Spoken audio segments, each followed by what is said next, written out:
Hey, everybody. Chodesh Tov for the Jewish month of Nisan. That means good month, the good month of Nisan, which is the month of Passover or Pesach. It represents freedom from our restrictions and our problems and everything that keeps us back from connecting with our Creator, and the month of redemption. Tonight, Rabbi Pinchas Winston will continue with his discussion on the deeper insights of this upcoming holiday, Pesach.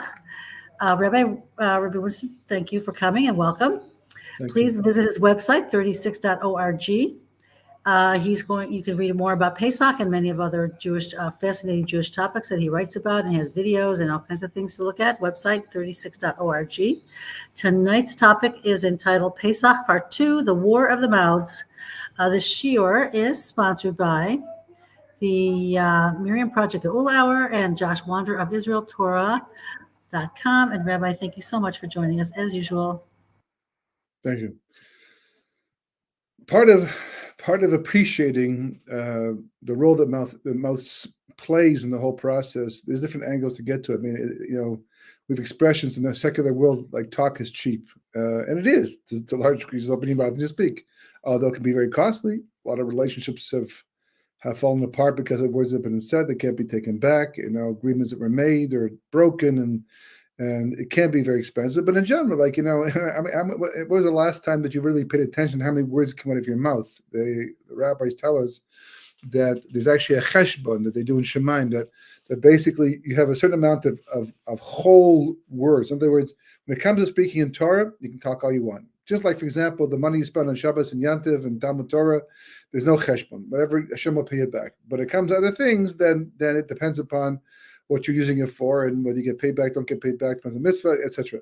Same thing by speech. That if you're just talking about things that are not so directly Torah oriented, you're not really so focused on Torah, then there's a cheshbon, and you can go into word debt, they say, and which means you have to pay back at some point in time. So you might pay back in this world, might pay back in the next world.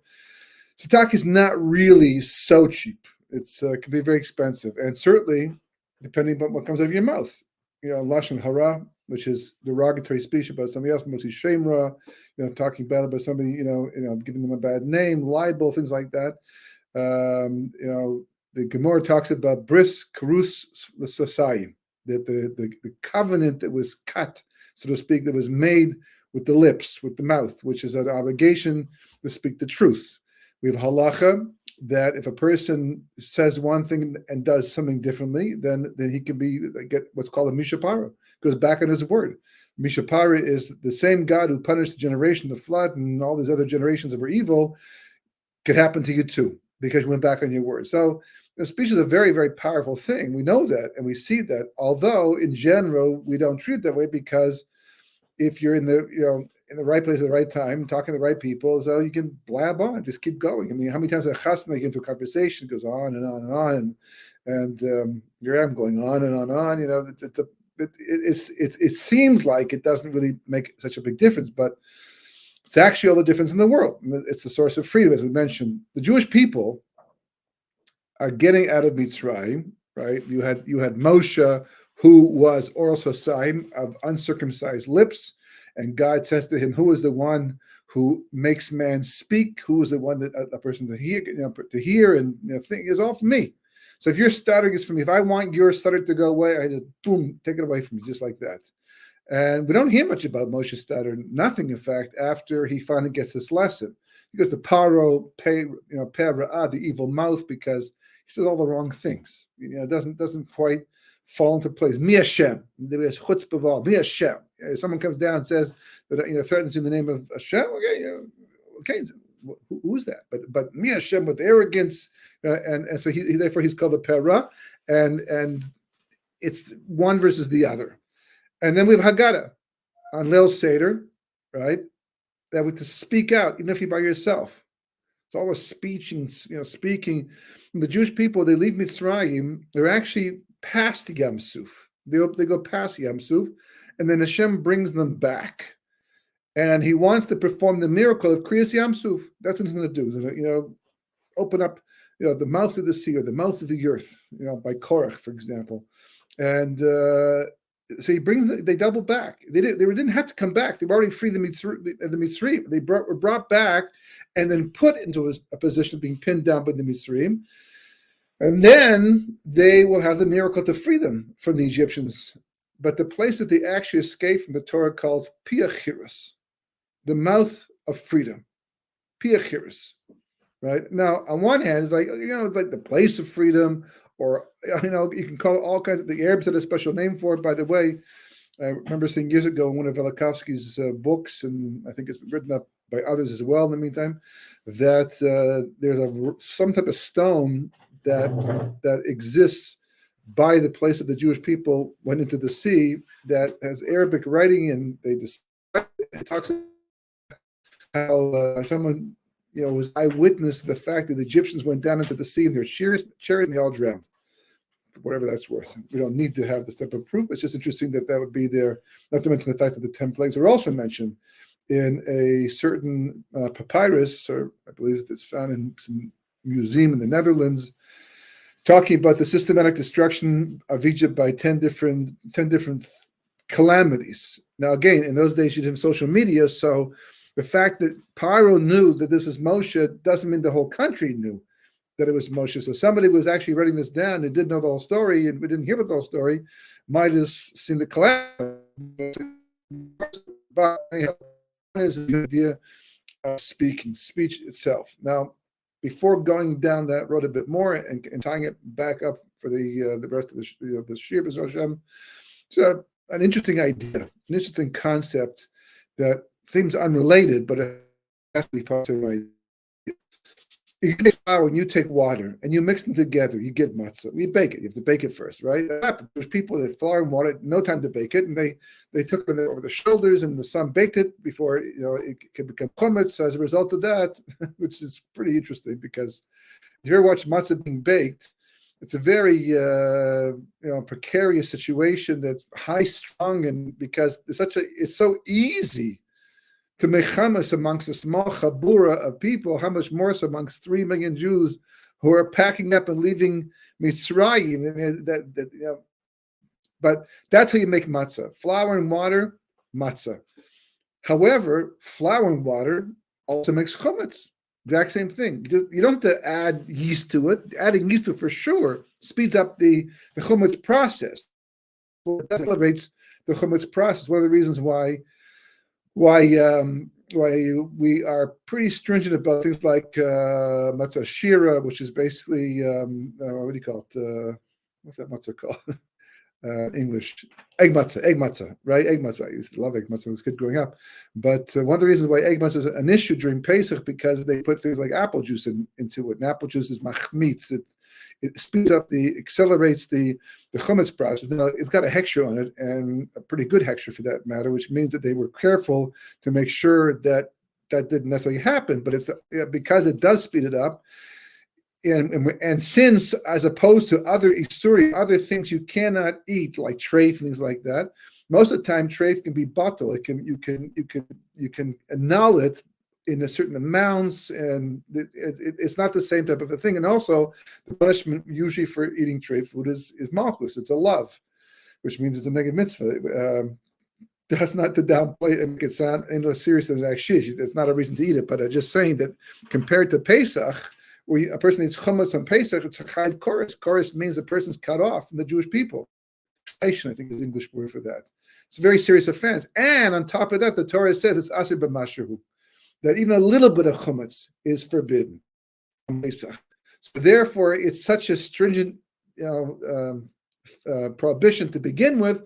So therefore, you make a lot of fences around it. So therefore, we're careful about things like that, and therefore egg matzah is a little bit of an issue unless a person's old and they can't eat regular matzah. So then they speak to a competent Orthodox rabbi and find what the situation is, and get permission to eat it and use it during Pesach if they have to. And just as a side point, that there's only a mitzvah to eat matzah on the first night of Pesach.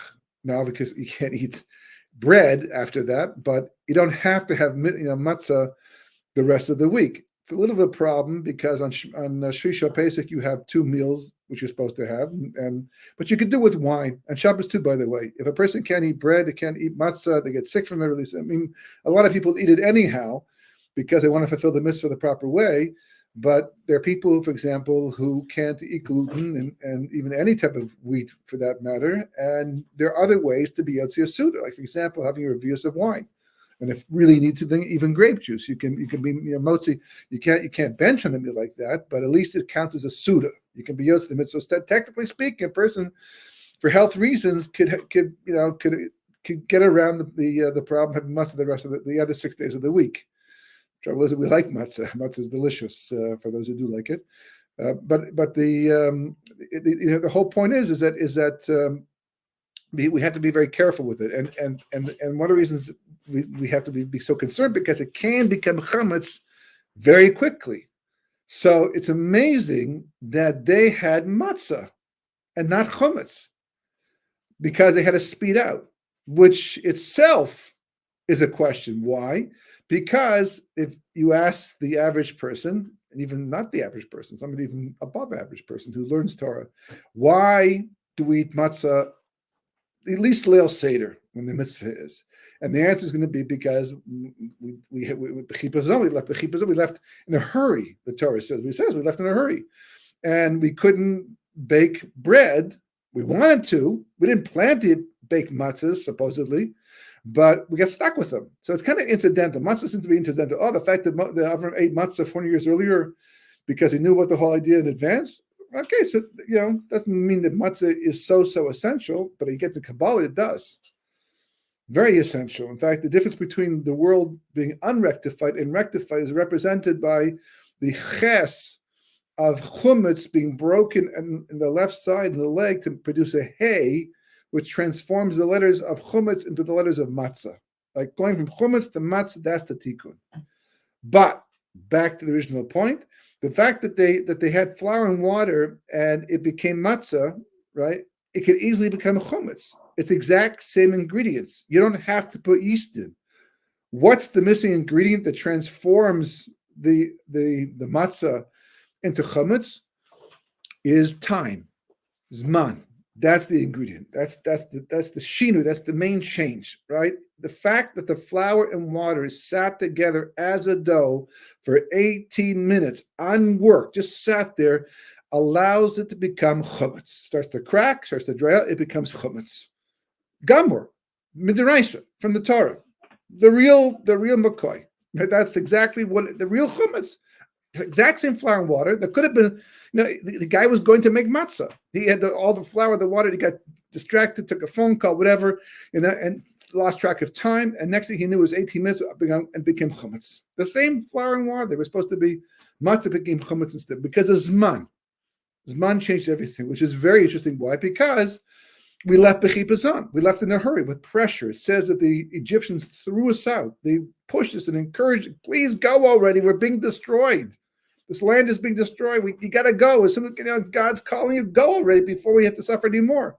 We left b'chipazon. And what's interesting about it is that by leaving quickly, we merited matzah. Now, a person will say, well, of course, because there's no time to make the bread, so you got matzah. But as the Maharal explains, it's important to know the reason the matzah is on the Seder, plate is there at the Seder, is not just because of a commemoration of what once was.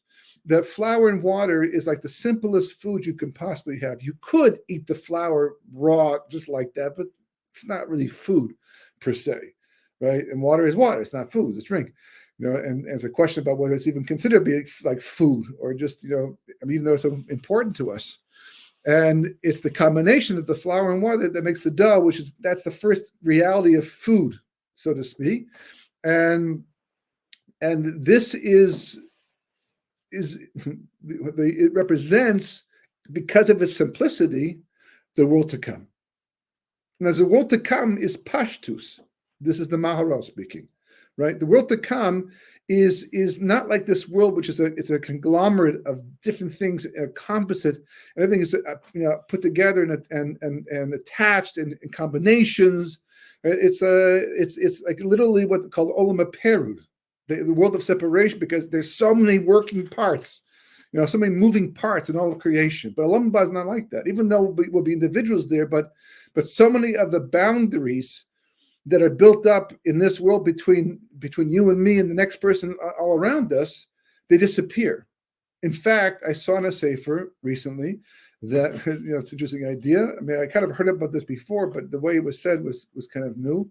And it said that in the Yemos Mashiach, as early as the Messianic era, which things going on today is probably not too far behind or too far ahead, B'ezras Hashem, but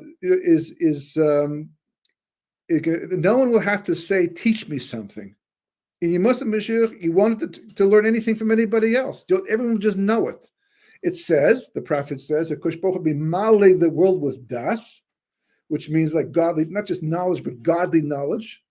And that godly knowledge will allow everyone to be in touch with truth. So you'll be able to just know everything. And partly, I believe, because since there's no Yetzer Hara, we'll also probably be able to read each other's minds. Because there'll be nothing to be embarrassed about. There'll be nothing that's going to be a reason for pause to think about it, because everything right now in this world basically is that way. With the Yetzer Hara, we make all kinds of mistakes. We make embarrassing mistakes. We have private, personal issues. Sometimes there are issues we might not mind sharing with other people. But the problem is we don't know how they're going to take it, because they have a Yetzer Hara, and they're going to pass judgment on us and the things that we say and the things that we do, et cetera, et cetera, et cetera. So in this world we have to be closed off. We have to be sealed off, and because we have to be sealed off, the way to communicate means I have to take from the inside and bring it to the outside.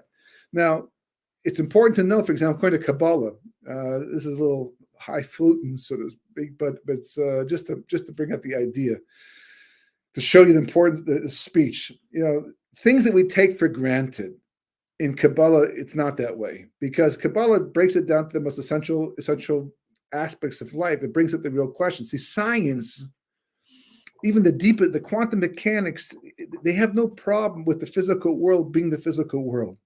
Since they're not dealing with infinity, they're not dealing with God, they're not concerned about that. That's not their issue. They're only dealing with what is. They want to understand what the world is, how it works, and how it got to the way it is today. These are all interesting things. But it's not an issue of how is it possible for the finite world to exist inside of an infinite reality. They don't deal with that. So because of that, they don't have these very high, deep philosophical issues. But the Torah does, because we believe that God is infinite. And we know this world is finite, and we know this is a living contradiction. We don't understand. Can't even resolve it. All we can do is say that's the way it is, because we see that is the way. God has to be infinite, and this world certainly does seem to exist. And we don't know exactly. We have some ideas about it, but not that much, because really the answers, as God told Moshe, are really beyond the physical world that we're in right now, because of our bodies. When Moshe on top of Mount Sinai says to God, he got forgiveness for the Jewish people being involved in the golden calf, and forgiveness for the Jewish people not stopping the golden calf. That was the main thing they did, and for testing Hashem and wondering if they're going to be cut off because of what took place. And he sees it's a propitious moment. He sees it's an advantageous opportunity to push the envelope, so to speak. So he says to God, "Show me your glory." Not just simple pasuk, simple words. That exactly what does he mean by that, but he means basically, the Gemara explains a little bit, but I want to understand the deeper inner workings of creation, like what makes this world tick the way it does. And God says to him, "No, shtok, alaba machshel lefanai. It's not possible. Be quiet. This is what I plan to do. This is how I do it." And Kabbalah explains what it really means. Alaba machshel, it went up. In my mind, which just sounds like it's more of a metaphor. This is what I thought to do, and that's the way I learned it for the first 25 times. But then you just learn a little bit Kabbalah. And Kabbalah explains, and the God was saying to Moshe Rabbeinu, Machshava is a very high level in the spheres beyond our comprehension. It's cut off. You cannot be in a physical body and access that knowledge, because if you did, you would die. That's what God says. No man can see my face, because no man can see my face and live. God doesn't have a face.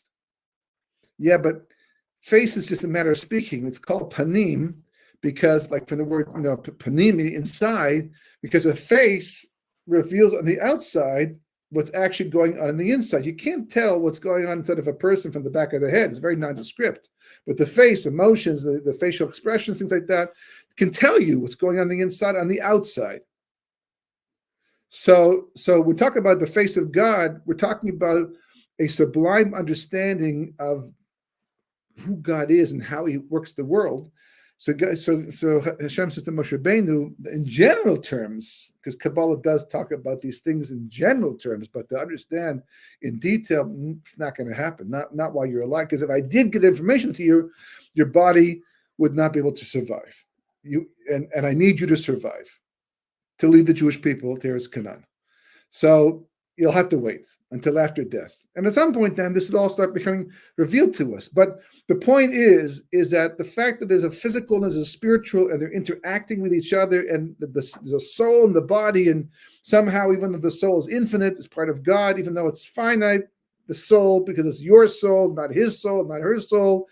So it's finite, it has got gvulot, it's got boundaries, but it's part of God who's infinite, instead of the physical body, which is finite. It goes around and around, it's like, it's not easy. It's not easy, right? But kacha, that's the way it is. A great Jewish word. Why is it kacha? That's the way it is. That's why we found it. That's why we find it.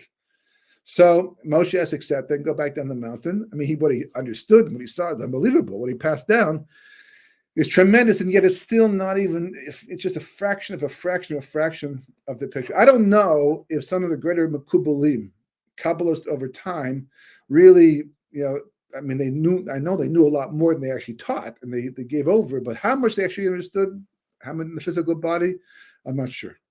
But the idea is that the body is called a kli, like a glass. A glass is a kli, a vessel.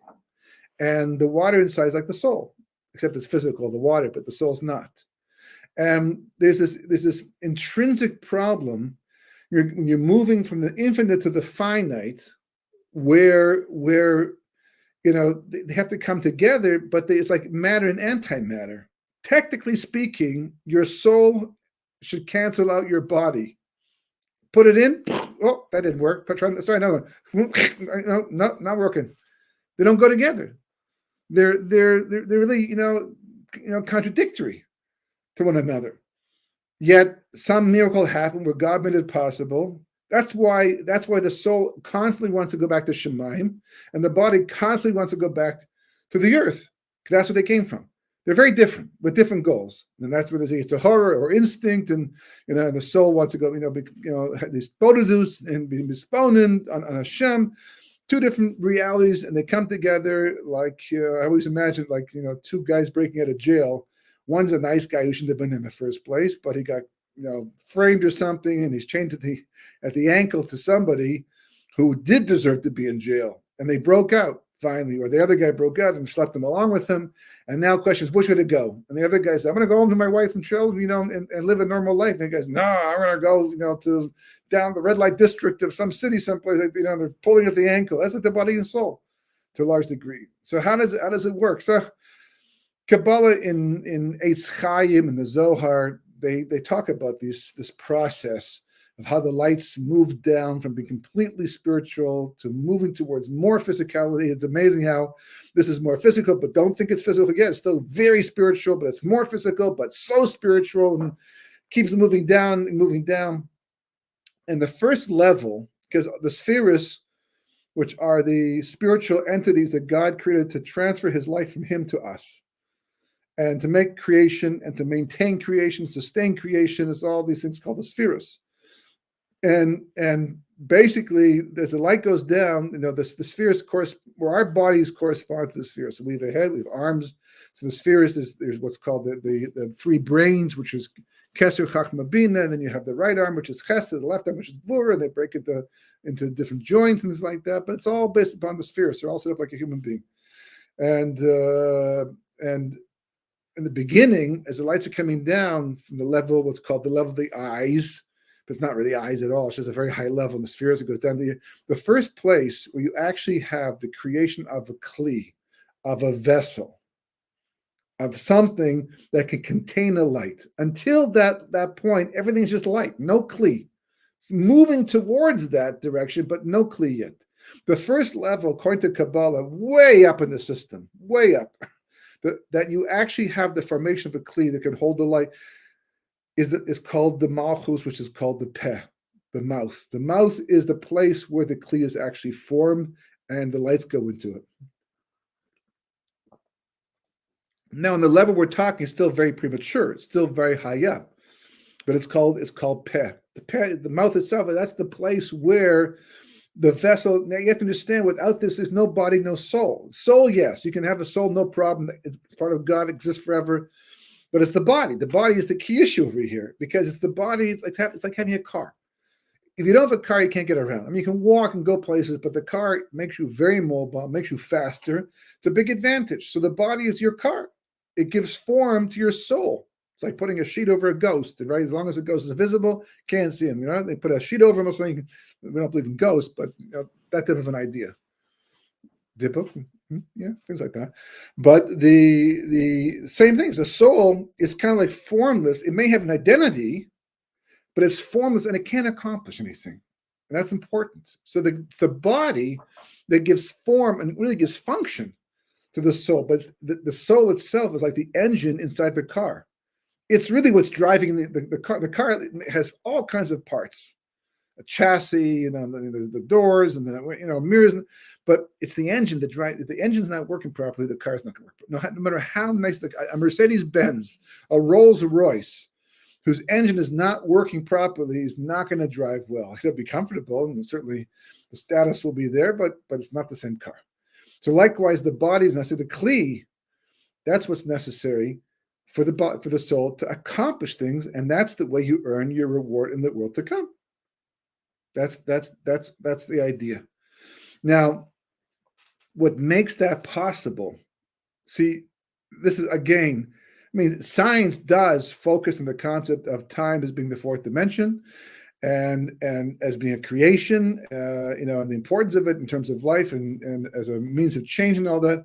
But the main thing about time is it allows for the creation of the kli, because without time, everything is infinite. By definition, nothing can change.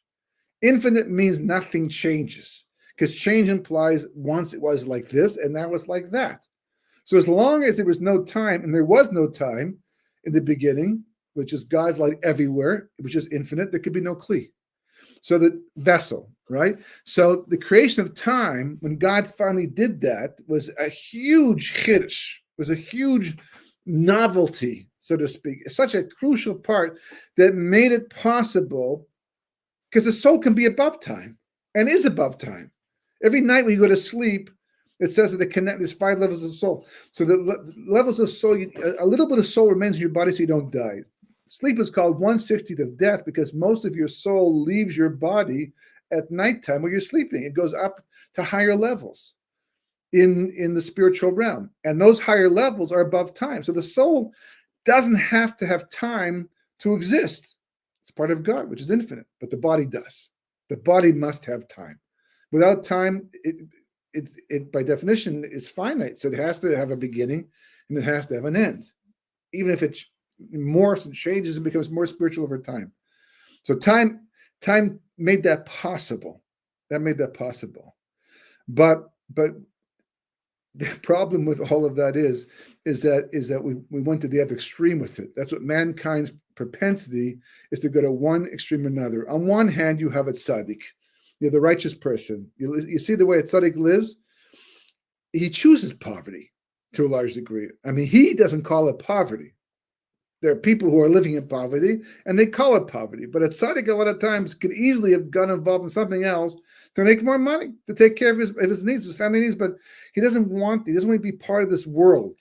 He's enjoying not being, in some places they call it an ascetic, but it's more than that. This person is connected to the ultimate reality of Olam Haba. The real pleasure in life does not come from material goods. They can help us. They assist us. And some of us are dependent and even addicted to them to be able to have some sense of joy on a regular basis. But the ultimate source of joy and shleimus and completion in this world does not come from the material world. It's not the physical things we have. There are people who have lots, not everybody, but many, and depressed day after day. And there are people very little and are happy to no end. And yes, it's a mentality, but it's more than that. They're hooked into something else.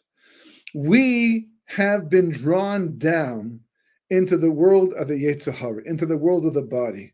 We became so obsessed with the vehicle, the kli, so to speak, that it became our whole world. I mean, you look in the mirror, you see your body.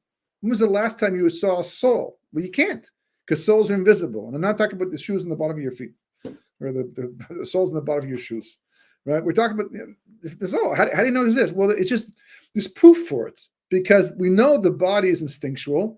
We know that the body is worried about survival, and therefore the body does anything it can to survive, and that might mean being selfish, which it tends to be. So even grown-up people have to stop themselves, somebody, and say that's the selfish thing to do. I'm not going to do that. It doesn't seem right. I'm going to be more noble than that. I'm going to share my sandwich. I'm going to share my time because someone else needs. Love your neighbors yourselves. I'm going to share. That's not a function of the body, unless the body is doing it to get ahead. If the body says, well, if I scratch his back, he'll scratch my back, meaning that if I help him out, he'll help me out. So therefore, I'm not really doing it to help him out. I'm doing it to help myself out. It just has the form of helping out because that's the way to get my own thing back. That's not the same thing. We're talking about someone who doesn't need to give to get back. I just simply want to give because that's the right thing to do. So when I had that attitude, then basically that's my soul talking. Every time you do something against your body, by definition, that's the soul revealing itself. How do I know a soul exists? Because my body would never do things like that. That body would never do things like that. Wow, that's an amazing act. There was once a story I read in the I think the Jewish Observer many years ago. It's supposed to be a true story of someone who's called Herschel, the late son, which means like a comic. And it was, I think, set in the 1800s, the story in Chernobyl. And the Chernobyl Rebbe was once approached by a woman whose husband was thrown to Russian jail for trumped up charges, and it took a lot of rubles to get him out, and she had nothing. She was poor.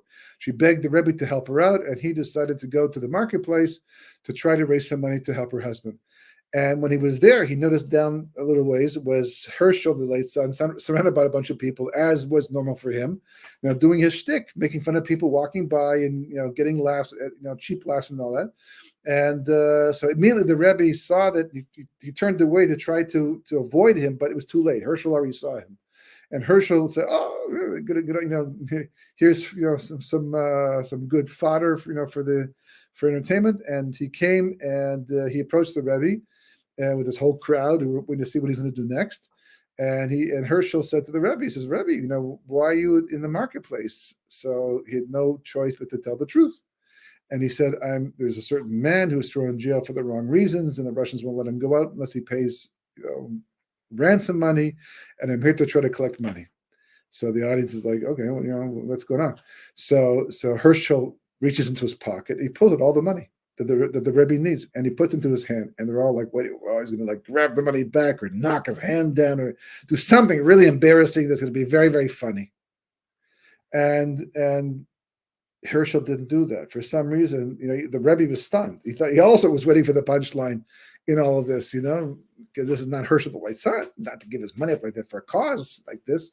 And he waited, and everyone waited as well. And it became apparent, and Herschel stood there, and it became apparent that he wasn't taking the money back. And Herschel didn't know why himself. And the people got tired of the whole thing and just started going away. And the Rebbe, when he finally realized that the money was being left in his hand, turned to Herschel and he said to him, "You should be blessed, and you should know the pleasure of Shabbos." And why did he say that specifically? Well, what happened? Herschel went home. He told his wife what happened, how crazy the whole thing was. And she, of course, yelled at him. How could you do a thing like that? And then what would happen? Wednesday would come around. And on Wednesday, all of a sudden he started acting strange. And Thursday, even stranger. By Friday, he was beside himself. By Shabbos, he was uncontrollable. And then Sunday would get better again.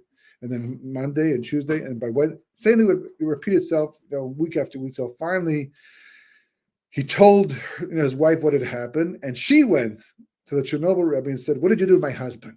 He's going crazy. Every Wednesday this happens. Thursday, Friday, Shabbos." So it's like, what did you do? He said, "Send him to me, and I'll heal him." So he came, and as the story goes, he stayed. He stayed, and he became a chassid of the Chernobyl Rebbe, and became a Rebbe in his own Rebbe down the road. Right? That was a soul thing. The body doesn't do like that. Now, why that happened and how it happened like that, I'm not sure. Hashgacha Pratis, divine providence, set the whole thing up. But that's evidence of the soul. The beautiful thing about learning Torah, one of the many beautiful things, there's so many beautiful things about learning Torah, Pshat, Remez, Drush, and Sod, Mishnah, Gemara, Kabbalah. There's so many, but one really beautiful thing about learning Torah is it neutralizes the body and gives you a chance to live as a soul, to get to know yourself as a soul. If it's really being mashpia on a person, then it helps them to form a kli that fits the soul. That's what we're trying to do.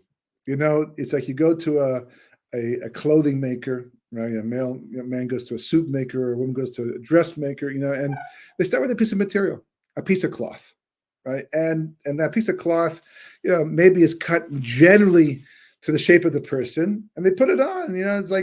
It's weird. It looks like doll clothing because it's not fitting properly the way it's supposed to, but it's pinned up and all that. And they do a fitting, and then they trim it down a bit more and come back in a second fitting and a third fitting till finally they get a suit that fits the person. And that he pays for the suit and goes on his way. It's fine until he does. It's not his suit. If it doesn't fit comfortably, if at some point in the process it doesn't work, it's not his suit. He's not going to pay for it. It's got to fit properly. The same thing is true. When we come into this world, we come with the body. It's untrained. It's like a piece of flesh. That's what it looks like. It sounds like. You see a baby, they're just lying there. They're not doing anything, just making some noises and crying a lot. And around the clock, they don't do very much. And then as you start to grow up and you start to develop motor capabilities and muscles develop, and also the baby starts to crawl, hopefully, and starts to walk and develop itself. But what's really going on, and this is really what chinuch is all about, this is what education is supposed to be, this is what parenting is supposed to be all about. We're like dressmakers. We're like like tailors. That's what we're supposed to be for other people and for ourselves. We're supposed to get the body to fit the soul. Now, to some degree, you can't help it. It's going to happen anyhow, because the soul is very powerful, especially at certain times will come up. But you ever notice how different you are when you're at shul, right, in synagogue, right, and in spiritual situations, and at a cemetery, for example? Everyone's different. Oh, well, a lot of dead people. People die. Death is sad, so you can't really be funny in a cemetery. You can't, be lightheaded. It's just not appropriate. But who says and why? That's the soul. That's the soul. The soul knows, even though it's education and it's nature, nurture, but the soul knows.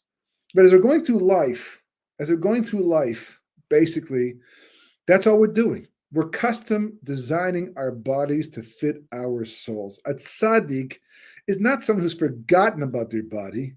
There's somebody who's been able to tailor their body to their soul.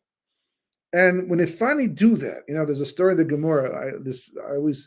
I love reading the story. It's just a short paragraph, but it's a very nice story. And it's about it's a Nadarim, it's a Nazir, of a young man who was tending the sheep of his father, and he brought them to the city. Well, anyhow, right now he became a Nazir, right? That's the Nazareth, right? Whatever is, the hair grows, can't drink wine, and he came to cut off the hair, as he's supposed to do at the end of the period of time of being a Nazir. And being a Nazir it's a machlok, it's a discussion whether it's a good thing, a bad thing. We should do, shouldn't do it, basically. In certain circumstances, it's good to. And this man had beautiful hair, like curly hair, very, very attractive individual. And Shimon ben Shattach, said, I never ate the chatos of a Nazir or of anybody, I think, for the entire thing except for this one time. and why it was this nazir. Because one of the things they have to do is bring a chatas, a sin offering, because again, abstaining from food is not always an ideal situation. So it's a discussion as to what the sin offering is for, but he has to bring a sin offering. And the Kohen, Shimon Bashetek was a Kohen, and he eats from that sacrifice. Anyhow, so he asked him, what drove you to be a nazir? What drove you to be, to cut off this beautiful hair of yours? Most people don't do that. Instead, they flaunt it. And here you are doing this very L'Shem Shemaim thing. So he said, I was a shepherd for my father, and I brought the sheep to the city, and I took him to the well to drink, and my Yetzer Hara jumped all over me because he looked at his reflection. And in his reflection, he saw that he was a handsome person. I guess those days there were mirrors all over the place. He probably didn't pay attention to that at all. But he happened to see this reflection. And he saw that he was an attractive individual. His Yetzer Hara began to make him feel gaivadik, made him feel proud. Make him feel like I'm someone special. And he responded. This guy's a tzaddik. He responded by saying, Russia, you're such a Russia. He calls the Yetzer Hara Russia. And he says, why do you want a world that's not yours? Why do you want things that don't belong to you? Right? I'll teach you a lesson. I'm going to become a Nazir and I'll cut it all off. I'm going to become a Nazir to Hashem, and then I'm going to cut all the hair off the end, and then I'll teach you a lesson to try to push me to be something I shouldn't be. When Shimon ben Shetach, he heard this, he said there should be more Nazirim like you in Israel, and he gave him a kiss in the head. It's like, okay, it's a nice story, beautiful story. Well, it's like spices. Sometimes you're eating something and it's all evenly spiced, but sometimes it's spiced a bit more in one spot for one reason, and you taste that one spot and it brings it the flavor so strongly. The Gemara does the same thing too. This time the Gemara teaches, and it's got all these halachas and stories and agarata. You got to pay attention, because sometimes in these little short stories they're telling you so much about life in this world. That summed up everything. This wasn't like, by the way, here's a story about a Nazir who used to be a shepherd for his father, and this would happen. No. He got it. He understood that the essence, the first page of Sharha Gilgulim starts off by saying that you should know. We have 5 levels of soul, Nefesh, Ruach, Neshama, Chai, Yechida, one body, right? Different lifetimes, but one body, but the body is not you. The essence of the person is the soul. That's who you are, in essence. And it's like putting on clothing. Clothing make the man, but clothing are not the man. They are not who you are. For one day, you felt like the boss of a huge business, but then you have to come home and take off the clothing, take a shower, go to sleep. The clothing go back in the closet. The cleaners is not who you are. The essence of who you are is your soul. That's what it says in Shara Gulim, and that's the whole idea. And the truth is, that is where freedom comes from. Freedom, that is the essence of it. And in Redemption to Redemption, I speak about this idea more, the importance of developing the Adam, right? Adam is what man was called, right? But the word Adam itself represents the completion of a person. The gematria of Adam is 45, which is also the gematria of geula, which means redemption. It's also 45 is the mispar katan of emes, I believe is Aleph 400. Is it 441? No, that's 9. Sorry, bagula. Okay.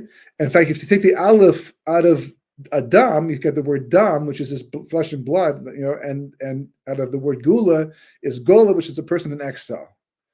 A person is only able to be free if they're wearing the body that suits their soul.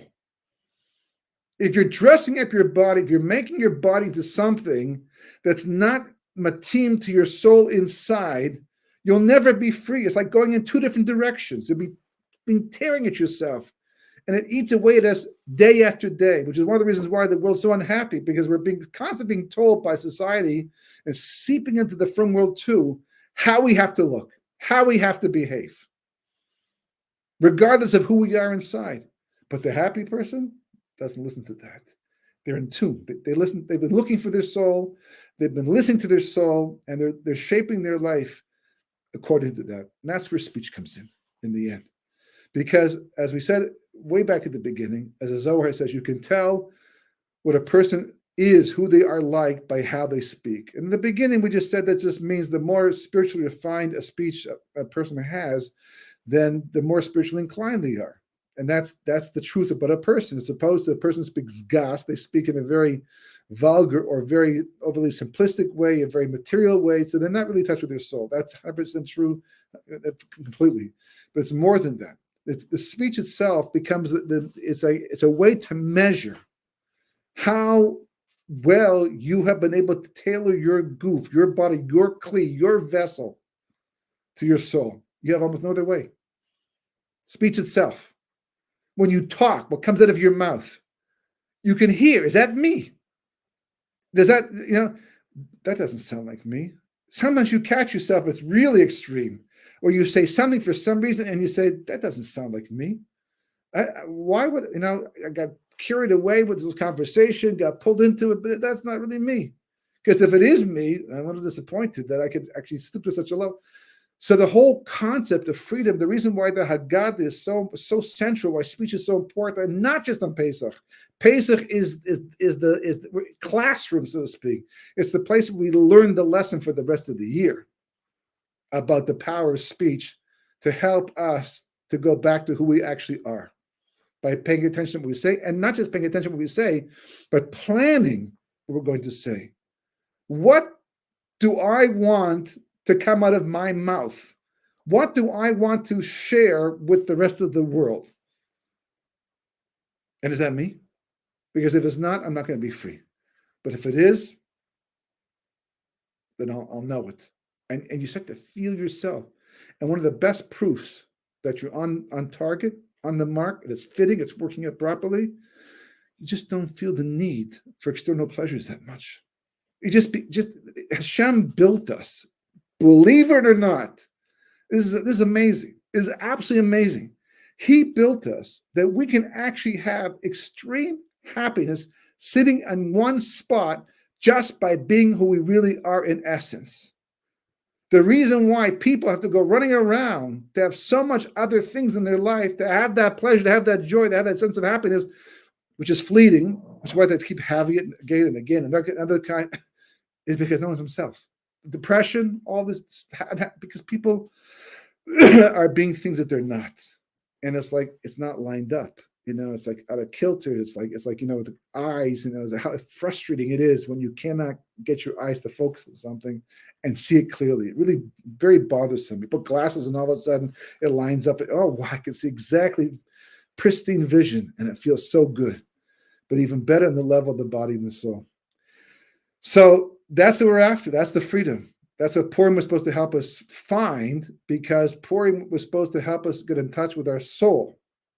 The drinking on Purim, neutralizing the body, to find out what our soul is. And then by Pesach time, right, we cut back on the chumash specifically in order to rebuild the kli, in a sense, from scratch, but more matim, with the knowledge of what the soul is. The same way a person walks into a store to get a suit, not every suit's going to work. Not every dress is going to fit, for everybody. It depends upon who you are. So likewise, during Pesach, we begin the process, and during the Omer and Shavuos, but it's all a path to freedom. And the path is right inside. And yet, billions of people for thousands of years haven't known this, haven't done it, haven't used it. Even people sitting down to make a Seder aren't so aware of it.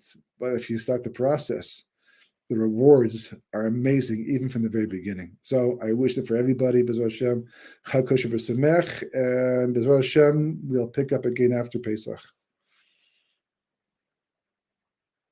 Rabbi, thank you so much. I just want to, we want to know a lot more about how to tailor make our neshamas to fit our bodies and vice versa. I just want you to know that tonight, someone said on the chat, glad to be learning live with you. And I say this probably, many people say this every week. And there was somebody listening from India tonight. We have a lot of Indian people who are very interested in doing tshuva, or maybe they already are Jews, we're not sure. But anyway, Rabbi, thank you so much. And we wish for you a beautiful, very happy and peaceful Pesach. And everybody out there, thank you for joining us every week. And we hope to bring you more programming. If you have some topics you'd like to know about or hear the Rabbi speak about, please write in the chat or contact either Josh Wander or myself. Webinar sponsored by the Miriam Project Geula Hour and bringthemhome.org.il. Josh Wander. Thank you, Rabbi, so much for joining us. Yes, And thank you. Chodesh Tov, good Shabbos, and Chag Sameach, everybody.